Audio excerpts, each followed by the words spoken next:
Germano Campos Entrevista. Começa agora na RDP Internacional.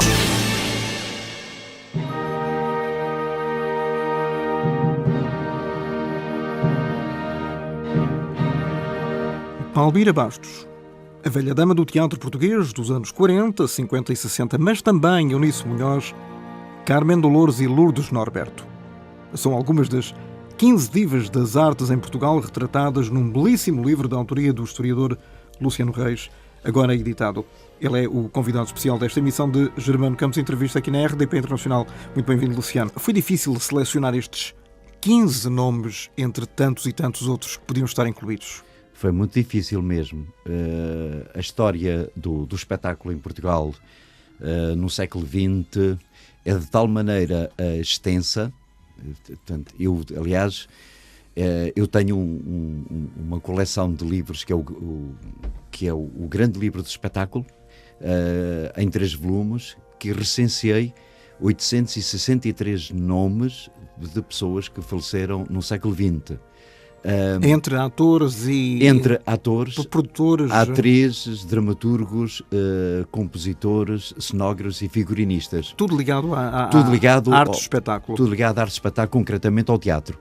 E há, no campo feminino, há mais de 200 pessoas que mereciam estar nesta coleção. Obviamente estamos perante o condicionamento de um livro que tem um X de páginas e temos que optar. E o sofrimento é muito quando temos que eliminar A, B ou C, que também mereciam estar, em detrimento dos nomes pelos quais nós depois nos apaixonamos. Que é difícil uma pessoa fazer estas biografias e não estar a recordar tudo aquilo que elas fizeram, os momentos grandes que proporcionaram aos espectadores. Há, obviamente, atrizes, divas que já faleceram, mas outras que, graças a Deus, estão ainda no nosso convívio, uma das quais é a enorme Eunice Munhoz.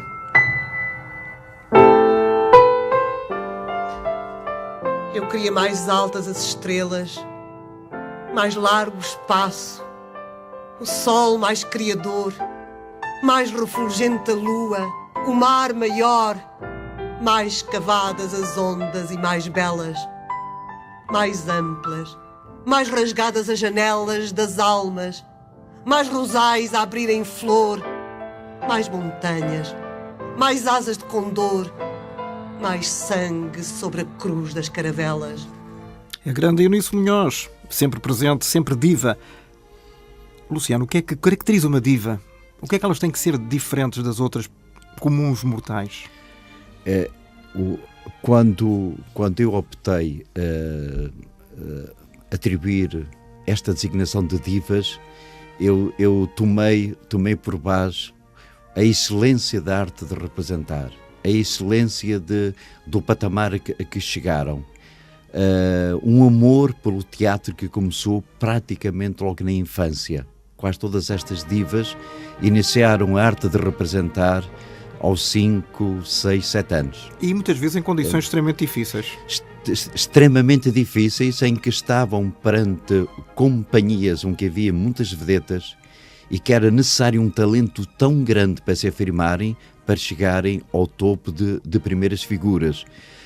Atrizes que sofreram imenso nas suas digressões pelas ex-colónias, pelo Brasil, para Açores, e que iam programadas para 15 dias de espetáculos, que muitas vezes ficavam lá um ano e tal, faz ao grande êxito que conseguiam. A dureza dessas viagens, a constante afirmação como primeiras figuras, era realmente um trabalho doloroso, de grande impacto, que não podiam deixar de se afirmar. É natural que em todas as gerações haja uma diva, uma ou mais divas, eventualmente aquela que anterior à geração da Carmen Dolores ou da Eunice Munhoz terá sido a Dona Amélia Rei Colasso, por quem todos ainda hoje sentimos alguma Sim. veneração, pessoas que eventualmente até nem sabem por vezes quem terá sido, a importância que ela teve. A Amélia Ricolasa a Dona Amélia Ricolasa é uma senhora que todos nós nos deveríamos lembrar dela. Começando pela criação de uma companhia que, como o Germano sabe, que se iniciou em 1921 e foi até 1974, terminou quando se deu aqui a nossa Revolução dos Escravos. E não era nada de política, aquela companhia era perfeitamente cultural. Não era nada de política, é considerada a companhia de maior durabilidade do mundo, uma empresa teatral própria. Robles Monteiro. Companhia Ricolasa Robles Monteiro, por onde passaram todos os grandes atores, todas as grandes atrizes da nossa história do teatro, nomeadamente estas divas. Aliás, o Germano falou agora da nossa Eunice Munhoz. A Eunice Munhoz, aos 13 anos, estavas a estrear profissionalmente na companhia da Amélia Ricolasa. A Lourdes Norberto, aos 9 anos, estava lá a representar. A Carmen de Lourdes, aos 13 anos, estava lá a representar. Todas estas divas. Portanto, é uma companhia incontrolável. Esta senhora, que dedicou toda a vida ao teatro, uma senhora que podia viver, como o povo diz, à grande, portanto, vinda de uma família abastada, uma senhora que, na década de 80, teve que fazer um leilão para sobreviver, para vender algumas peças. Ela não tinha nenhum subsídio do Estado enquanto profissional da arte do espetáculo? Que eu saiba, não. Portanto, nem ela queria isso. Por isso é que ela, quando houve 25 de Abril, se afastou logo, com medo de ser rotulada como pessoa do regime. Que era uma coisa confundir a arte de representar com alguma coisa política. Uma pessoa que mas cometeram-se muitos sucessos depois do 25 de Abril. Uma pessoa que trouxe os grandes dramaturgos estrangeiros para Portugal. Uma pessoa que promoveu os grandes dramaturgos portugueses. Uma pessoa que ia a PIDE bater o pé para conseguir representar este ou aquele texto de autores portugueses, como Costa Ferreira, de Bernardo Santareno e de outros. Teve este triste fim. Basicamente é isso.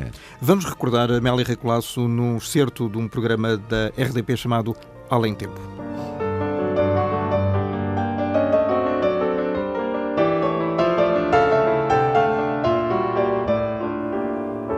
Além Tempo.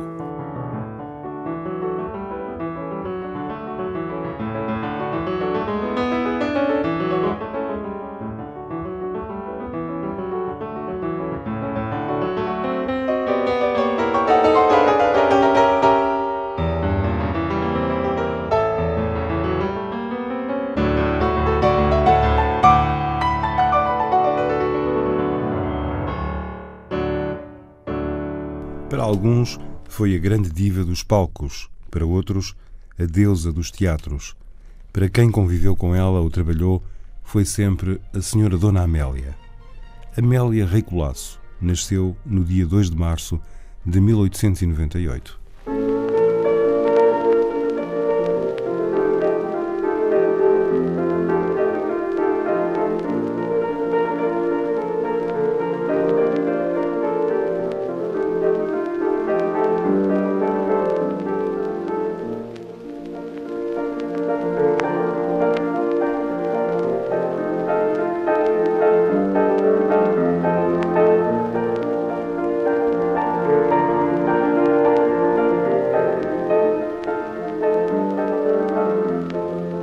Oriunda de famílias de aristocratas e artistas, filha do prestigiado pianista e compositor Alexandre Ricolasa, Amélia conviveu desde criança com gente das artes e das letras. Ainda muito jovem, o pai mandou-a para Berlim estudar violino, tendo ela ficado hospedada em casa da avó materna, a célebre Madame Ragnar, com salão literário e musical na capital alemã, que era frequentada por grandes artistas e intelectuais. Era natural, por isso, que um dia Amélia Ricolasa escolhesse os caminhos artísticos como percurso profissional. Tinha 15 anos quando assistiu a um espetáculo de Max Ragnar, então um dos maiores atores e encenadores de teatro do mundo. Durante o espetáculo percebeu que iria dedicar a vida a representar. Um ano depois, mal regressou a Portugal, começou a frequentar aulas de representação com o ator e mestre Augusto Rosa. Estreou-se em 1917 no Teatro da República em Lisboa na peça Marinela do espanhol Pérez Galdós, representando uma rude vagabunda após 2 intensos meses de ensaios e de trabalhos de pesquisa e de construção da personagem, que a levaram a andar descalça e a usar farrapos no interior do jardim do seu palacete. Tinha 17 anos, um olhar afiado, incendiado pelo pânico da primeira vez. Foi um êxito retumbante. A sua carreira estava lançada. Ai, como foi! Foi num prazer e numa alegria, quase que desconhecendo o receio do público, só agora me apavora e que eu respeito cada vez mais. Mas naquela altura era tão grande a minha satisfação de ter vencido. Não digo uma batalha, como muitas pessoas disseram, que a família se tinha oposto e tudo isso. Não foi nada disso. Os meus pais apoiaram-me sempre muito desde que aceitaram a minha decisão como sendo uma coisa que lhes parecia e que se provou ser definitiva. Amélia Recolasso, vai fazer 100 anos em 2017 que ela se estreou. Foi fundamental. É impressionante, não é? Este seu trabalho nessa companhia do Eduardo Brazão e do Rosas, não é? Dos irmãos Rosas, não é? Onde é que foi descobrir elementos sobre esta figura Amélia Recolasso e sobre todas as outras divas que estão aqui as grandes divas do século XX? Sim. Tem muito a ver para já tem muito a ver com o meu próprio centro documental. É um centro documental que tem 40 anos, que comecei na década de 70 quando entrei no conservatório e comecei depois por comprar tudo o que me aparecia nos alfarrabistas de Lisboa. Sobretudo biografias. Sobretudo biografias. Fui comprando livros, fui comprando programas, cartazes, figurinos, fotos. E depois andar por alguns arquivos especiais aqui da nossa praça, designadamente o Museu Nacional do Teatro, o Estado Português de Autores e, acima de tudo, a Biblioteca do Teatro Nacional Dona Maria II, onde eu cheguei a estar anos e anos em pesquisas. Portanto, o Centro Documental do Teatro Nacional é riquíssimo. Está todo ele ordenado alfabeticamente. O que facilita imenso um trabalho de pesquisa. E depois também, como funcionário público, sempre tive acesso a grandes arquivos históricos, portanto, os nossos periódicos, jornais e revistas, e sempre que eu passo, que tenho um jornal, que havia uma crítica, eu fotocopiava e levava para casa. Luciano, antigamente, digamos até aos anos 70 ou 80, era verdade ou não que ninguém sequer podia chegar ao pé de uma diva no final do espetáculo? Ao contrário do que acontece hoje, em que os artistas saem pela porta dos artistas e vêm dar autógrafos e tirar fotografias. A distanciação era enorme e não podíamos tratar uma atriz por tu, para já. Portanto, tinha que ser a dona. Portanto, a dona. Isto era complicado. Olha, o Germano começou por começar a falar também da Palmira Bastos, começando nesta atriz. Era de tal maneira a distanciação desta atriz que ela não os misturava com os atores, estudava os papéis em casa, ela fazia as próprias marcações das peças dela, ela mandava confeccionar os trajes para a peça que só apresentava aos colegas nos ensaios gerais. Mas era uma senhora que passava 24 horas dedicada ao teatro. E a dona Palmira Bastos, para além do seu papel, sabia todos os papéis das outras personagens, porque ela queria estar enquadrada no todo dramatúrgico da peça. Portanto, era profundamente exigente, mas tinha esta distanciação. Isso perdeu-se um bocadinho depois do 25 de Abril? Perdeu. E foi bom ou foi mau? Se calhar foi mau. Portanto, a dona Laura Alves também não podemos assim entrar facilmente. Obviamente temos aqui algumas atrizes mais populares, como o caso da Beatriz Costa, não é? que as suas origens, portanto, era muito tocado lá, mas... Eram mais populares, não é? Eram mais populares, mas na maioria destas atrizes a distanciação era muito grande, era a senhora Dona. E isso dizia tudo. Laura Alves falou, o Luciano Reis, dessa personagem grande nos 80 anos da rádio. Um programa especial de Laura Alves foi assim.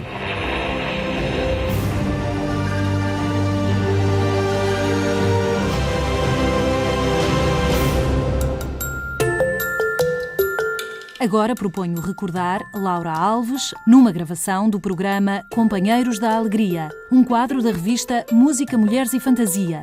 Terá sido a última revista em que Laura Alves participou. Teatro Monumental, 1957. E foi sempre nesta altura que o nosso compère entrou. Lá vem ele a protestar, cheio de ares arrogantes. Protestar, isso era de antes, nos tempos que já vão longe e que eu não queria ver perto. Mas protestar para quê? Eu vivo num céu aberto. Mas quem és tu? Quem és tu? Eu quase te não conheço.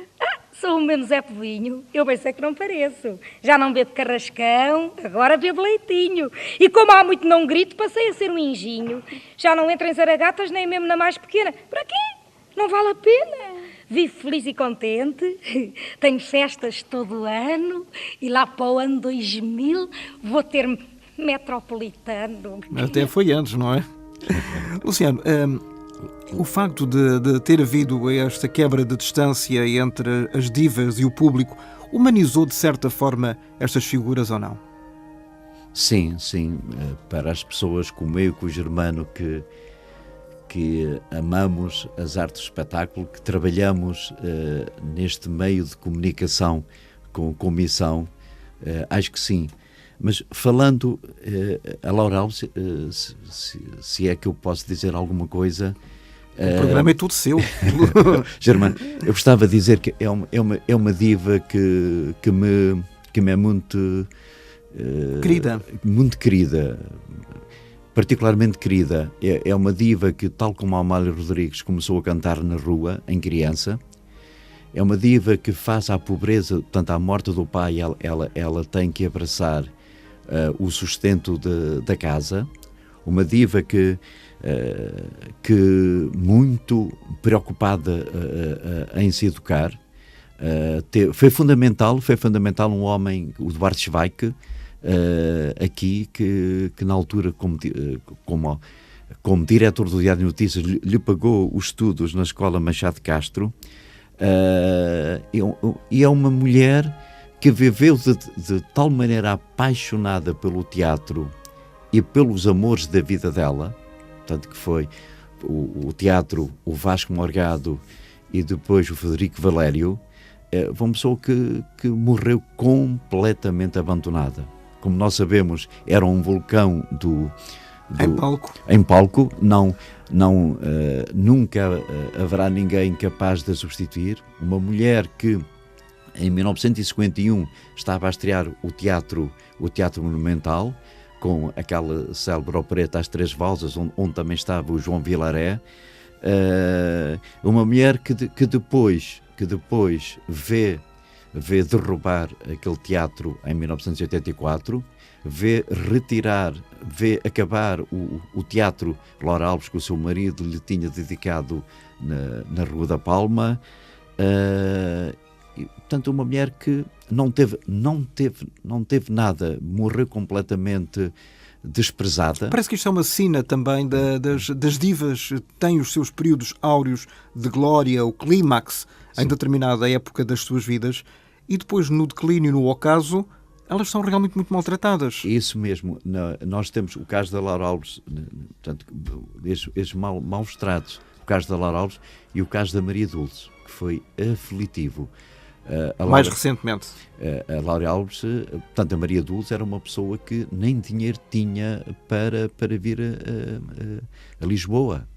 Quando era convidada para programas de televisão. Para programas de televisão. Eu cheguei-lhe a pagar, portanto, eu sou o autor da biografia dela, A Verdade a que Tenho Direito.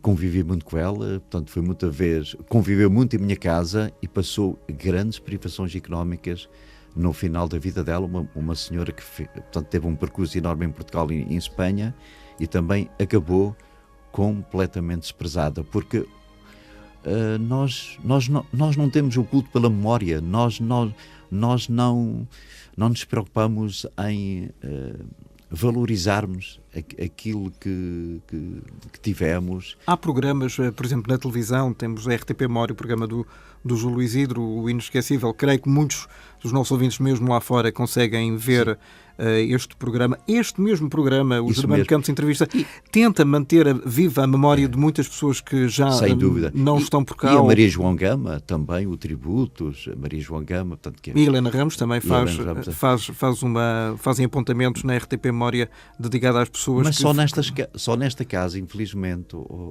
Germano, só nesta casa... RTP. É RTP e RDP, não é? Que é a mesma casa, mas aqui realmente é que há a vossa paixão, a vossa missão de coração. E é de coração, não é por perfil profissional. Portanto, há aqui um punhado de profissionais. Pelo menos tentamos, não é? Há para muitos dos nossos ouvintes a diva, quando se fala a diva, fala-se em Amália, naturalmente. Sim. Talvez porque atravessou durante muitas décadas várias gerações e ainda hoje, tal como Eusébio, mesmo nunca tendo visto Eusébio jogar ou nunca tendo visto a Amália cantar, para eles são o máximo em termos de espetáculo.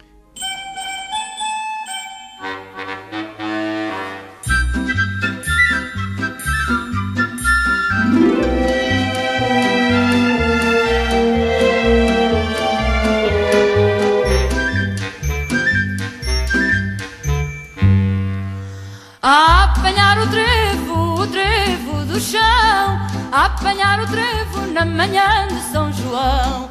A apanhar o trevo do chão, a apanhar o trevo na manhã de São João. Quem está bem deixa-se estar, eu não posso estar melhor. Estou à beira de quem amo, não há regalo maior.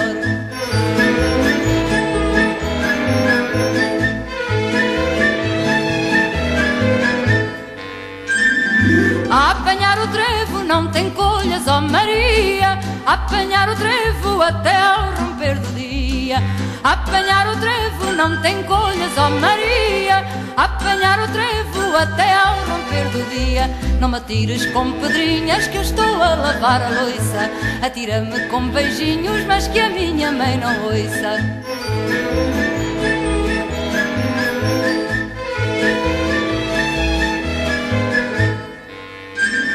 A apanhar o trevo, ó Maria, não tem colhas. A apanhar o trevo de 4 folhas. A apanhar o trevo, ó Maria, não tem colhas. A apanhar o trevo de 4 folhas.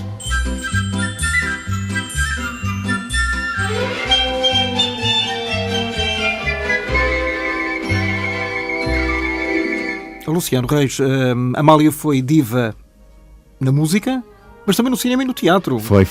A Amália foi uma atriz versátil, portanto, uma artista versátil. E premiada. Que nós realmente podemos ver na revista à portuguesa e podemos ainda hoje saboreá-la em diversas películas. E estas dívidas é importante que nós conseguimos perpetuar a sua memória, não só por estes acervos bibliográficos, mas também pelos trabalhos em áudio e pelos trabalhos em imagem que esta casa tem e que a própria Cinemateca Portuguesa também tem, não é? E que felizmente que periodicamente conseguimos reviver essas aventuras fantásticas na televisão. Uma Amália que também teve problemas, como sabe, a seguir ao fim de Cabril, que foi rotulada de cantora do regime. E era fascista e não sei o que. Foi muito complicado e depois reabilitar o nome. E só depois da morte dela é que se soube que até ela intercedeu junto dos governos para anos 25 de Abril em relação a presos políticos conotados com o Partido Comunista. Sem dúvida. Portanto, ela nunca fez alarde disto. Sem dúvida. Aliás, ela, Germano, ela teve uma amizade tão forte que há quem diga que houve aí um namoro que foi com o ator José de Castro, né, em Passo de Arcos, 10 anos em que a Amália ia praticamente quase sempre que pedia de táxi de lá, e pronto, e o José de Castro, portanto, era, como todos nós sabemos, uma pessoa do regime, de esquerda, não é? E convivia... A Amália, portanto, estava sempre em tertúlias de pessoas de esquerda, não é? Eu acho que a Amália estava acima dessas questões políticas, embora não fosse a política, ou tão a política como ela queria eventualmente não, porque mostrar ao público, não é? Porque estas dívidas, há uma particularidade também destas dívidas, é que a maioria delas são pessoas muito pobres, com uma cultura à base da antiga quarta classe, e elas preocuparam-se de tal maneira com a sua formação, portanto, que pagavam cursos de cultura geral para evoluírem.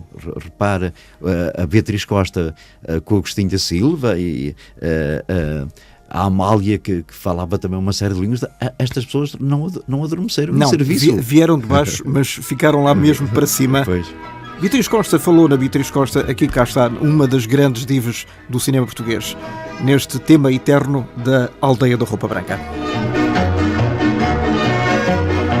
Ai, Rio, não te queixes, ai, o sabão não mata, ai, até lava os peixes, ai, põe-nos cor de prata, roupa no monte a corar, vê lá bem tão branca e leve, dá ideia a quem olhar, vê lá bem que caiu neve.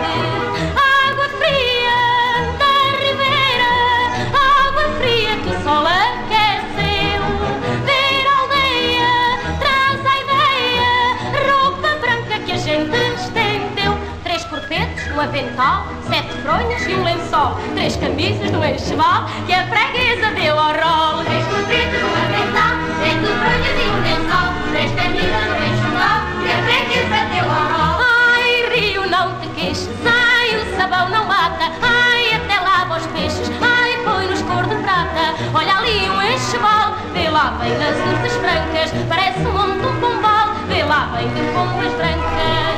Água fria da ribeira, água fria que o sol aqueceu, ver a aldeia, traz a ideia, roupa branca que a gente estendeu, 3 corpetes, um avental, 7 fronhas e um lençol, 3 camisas no enxoval que a freguesa deu ao rolo. 3 corpetes, um avental, 7 fronhas e um lençol, 3 camisas no enxoval que a freguesa deu ao rolo. Ai, Rio, não te queixes, ai, o sabão não mata, ai, até lava os peixes, ai, põe-nos cor de prata, um lençol de pano cru, vê lá bem tão lavadinho, dormimos nele eu e tu, vê lá bem ficou de linho. Água fria da ribeira, água fria que o sol aqueceu, ver a aldeia, traz a ideia, roupa branca que a gente estendeu, 3 corpetes, um avental, 7 fronhas e um lençol, 3 camisas no enxoval que a freguesa deu ao rolo. 3 corpetes, um avental, 7 fronhas e um lençol, 3 camisas no enxoval que a freguesa deu ao rolo. Beatriz Costa, mais uma diva, uma das muitas retratadas nas grandes divas do século XX de Luciano Reis, que hoje é o meu convidado especial aqui na RDP Internacional, no Germano Campos Entrevista. Ela faleceu no hotel Tivoli, onde viveu anos a fio. Sim, a Beatriz Costa, como sabe, só vivia em hotéis, quer em Portugal, quer no Brasil. Mas da Beatriz Costa estamos perante um talento tão grande que... E ela teve tanta dificuldade para ser aceito nos colegas, se não fosse este talento ela não conseguia. Mas porquê? Fazia um pouco dela porque ela era vinha do meio saloio, da máfia? Não era realmente por essa questão popular, era pelo imenso talento que ela tinha. Ela começou como... isso era a inveja, que ela falava muito na invejoca. Ela começou como corista. No primeiro espetáculo, portanto, que foi no Éden Teatro, como corista, roubaram-lhe tanto para desmotivar os sapatos brancos, depois as cuecas e depois o vestido. Os colegas? Os colegas, para ela desistir.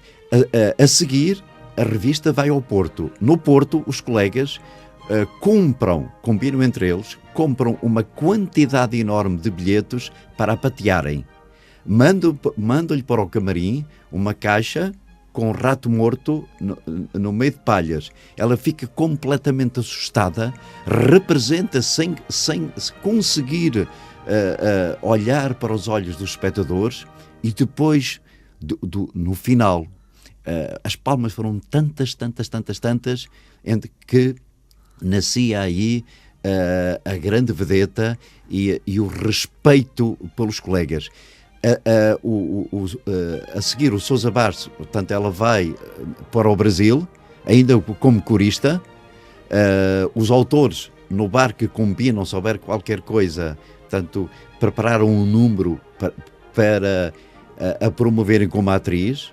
Quando ela chega ao Brasil, de corista, passa a atriz, e foi aquilo que todos nós sabemos, o êxito que ela teve no Brasil,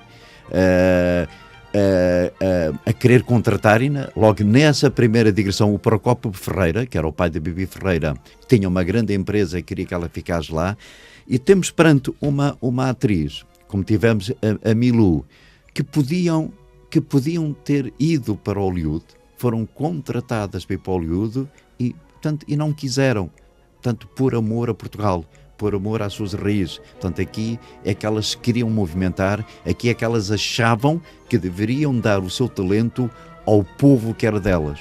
Ao povo português. Aliás, a Amália sempre disse que a Amália era do mundo, mas essencialmente era de Portugal e do povo português. Luciano Reis, dentro de uma carreira de diva, e já tivemos aqui a oportunidade de falar, por exemplo, do caso da Amália Recolasso e da Maria Dulce, enfim, que tiveram fins de vida muito trágicos, nomeadamente em termos económicos.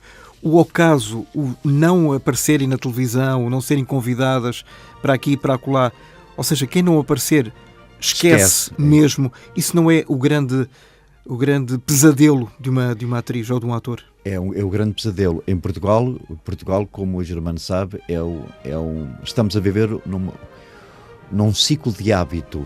Portanto, é hábito, repare, as telenovelas, portanto, independentemente de termos agora a televisão, agora a RTP, felizmente, quer fugir disso, quer entrar numa ficção, portanto, mais regular, mais cuidada, e não privilegiar o formato de telenovela, ainda bem, mas a SIC e a TVI têm sempre os mesmos. Não há aquele hábito do... Mas isso é um bocado como também no Brasil, a TV Globo ou a TV Record, que tem os seus atores contratados, não é? Tem aquelas suas companhias... Mas dá... Germano, mas a TV Globo dá dignidade. No Brasil, a TV Globo, uma atriz como Fernanda Montenegro e outras, tem muito mais impactos, tem sempre trabalho. Ou seja, os próprios autores criam personagens para valorizar esse saber. No caso, portanto, por exemplo... Portugal não existe isso. Por exemplo, o Rui de Carvalho, que está à beira dos 88 anos, ele outro dia vinha dizer, da própria filha, a Paula, que o meu pai está sem trabalho. E é uma coisa trágica, porque ele quer trabalhar, ele tem capacidade para trabalhar, apesar da idade. Claro que não pode ser aquela cena violenta de andar a cavalo, mas o representar... O Rui de Carvalho... Ele é fantástico. O Rui de Carvalho e o Eunice Munhoz eram pessoas que gostariam de morrer em palco. No palco, não é? Morrer no palco. E como a célebre Sarah Bernhardt. Sim. Mas porque o amor deles ao teatro é tão genuíno e é total. Portanto, a missão deles, portanto, eles sem o teatro não são nada, independentemente da idade que têm. Agora, imaginemos o que é que foi o sofrimento interior da dona Eunice Munhoz quando teve agora este problema com a voz. Pessoas que o instrumento de voz é a sua profissão. É o meu caso. É o seu caso. Veja se eu não tiver voz, não consigo comunicar. Temos aqui um caso de um colega seu que nós todos admiramos, somos, portanto, o Rui Castelar. Sim, um grande amigo, um grande profissional. Um grande profissional e que infelizmente neste Teve momento... um problema de voz. Aliás, aproveito aqui publicamente para mandar um grande abraço ao Rui e aliás, é uma entrevista que eu tinha há muito tempo combinada com ele, mas ele de facto neste momento infelizmente não está em condições de poder retribuir esse pedido em termos físicos. Já agora, Luciano, estamos quase a terminar e este tempo, falamos apenas em meia dúzia de nomes que vem aqui no seu magnífico livro. Há também divas de pedras de barro ou não?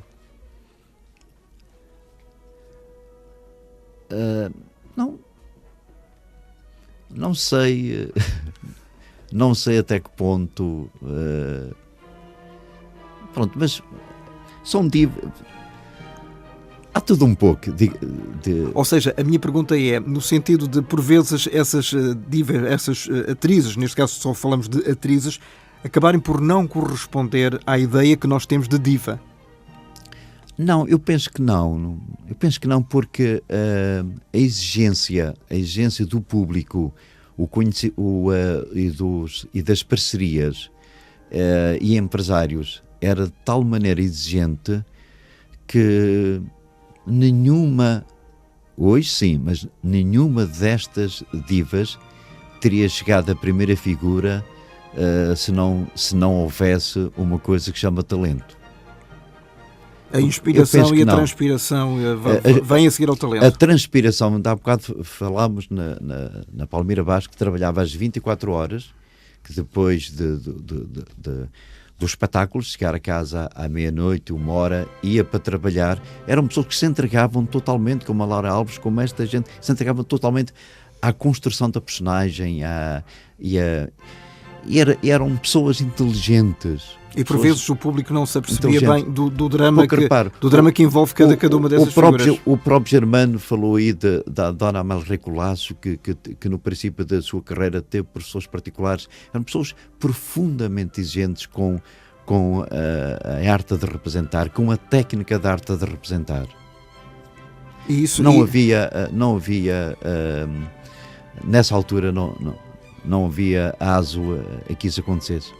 A velhice dos atores, dos séniores, está assegurada em Portugal ou não? Não. Não está. Nem a casa do artista, por vezes, é um refúgio suficiente. Não é suficiente porque a casa do artista não tem capacidade para receber todas as pessoas que... Todos os pedidos, não é? Todos os pedidos que ali chegam. Não tem. E nós estamos com uma faixa quantitativa muito elevada de idades, de pessoas que não têm outra solução se não estarem num eterno esquecimento em casa. Portanto, numa atroz solidão. Há atores e há cantores, como o Luciano Reis sabe, que se resguardam dos olhares do público e que se recusam a apresentar-se. Eu recordo-me, o próprio Júlio Isidro já mais do que uma vez disse que convidou A, B ou C insistentes vezes e que essas pessoas se recusam porque talvez queiram resguardar a própria imagem, não gostam de se mostrar velhos diante dos outros. Já têm vergonha de... não assumem a idade, não gostam de aparecer a cochear...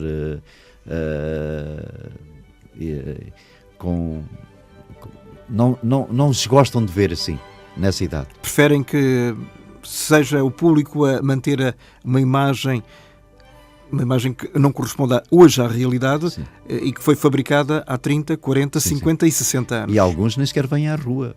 Estão praticamente em casa. Estão isolados, não é? Isolados, eu recordo-me, penso que o Artur Ribeiro, não é? Ou o Alberto Ribeiro, que por vezes foi também convidado a vir dar entrevistas e nunca mais se mostrou. Durante anos houve uma reclusão, pareciam a Greta Garbo também, manteve o mito, não é? Sim, o António Marão também fez isso, não é?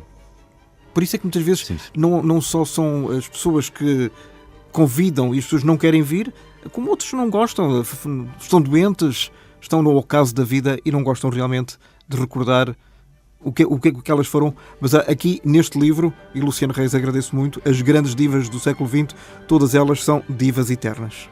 Essas são. Eu agradeço o Germano Campos estar no seu programa. E espero que consiga que os ouvintes tenhamos ouvido e recordado nomes muito grandes, o último dos quais é a nossa Milô. Lisboa adormeceu, já se acenderam 1000 velas nos altares das colinas, guitarras pouco a pouco emudeceram, cerraram-se as janelas pequeninas. Lisboa dorme um sono repousado nos braços voluptuosos do seu Tejo, cobriu a colcha azul do céu estrelado e a brisa veio a medo dar-lhe um beijo. Lisboa andou de lado em lado, foi ver uma toirada, depois bailou, bebeu. Lisboa ouviu cantar o fado, rompia a madrugada quando ela adormeceu. Lisboa não parou a noite inteira, boémia estovanada mas bairrista, foi à sardinha assada lá na feira e à segunda sessão de uma revista. Dali para o bairro alto enfim galgou, no céu a lua cheia refulgia, ouviu cantar a Amália, então sonhou que era a saudade, aquela voz que ouvia. Lisboa andou de lado em lado, foi ver uma toirada, depois bailou, bebeu. Lisboa ouviu cantar o fado, rompia a madrugada quando ela adormeceu.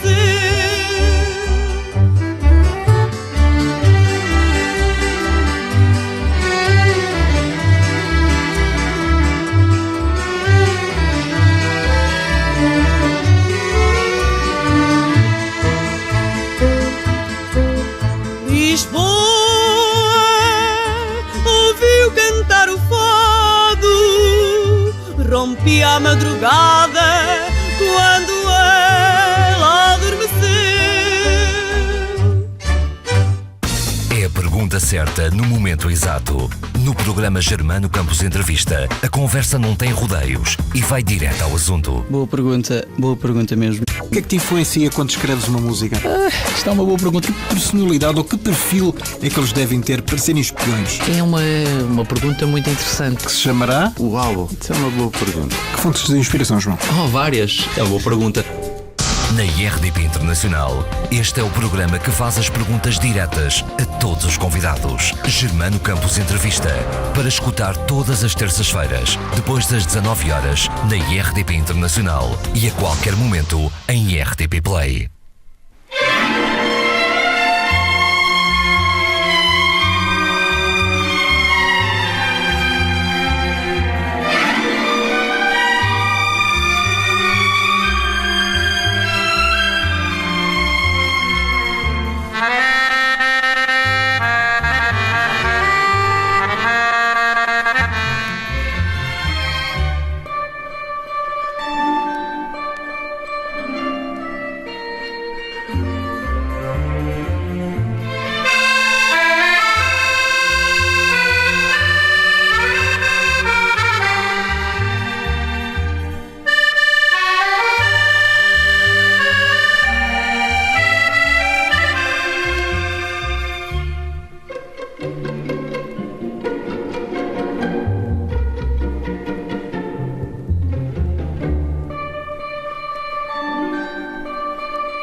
RDP Internacional. Rádio Portugal. Sempre presente a construir o futuro.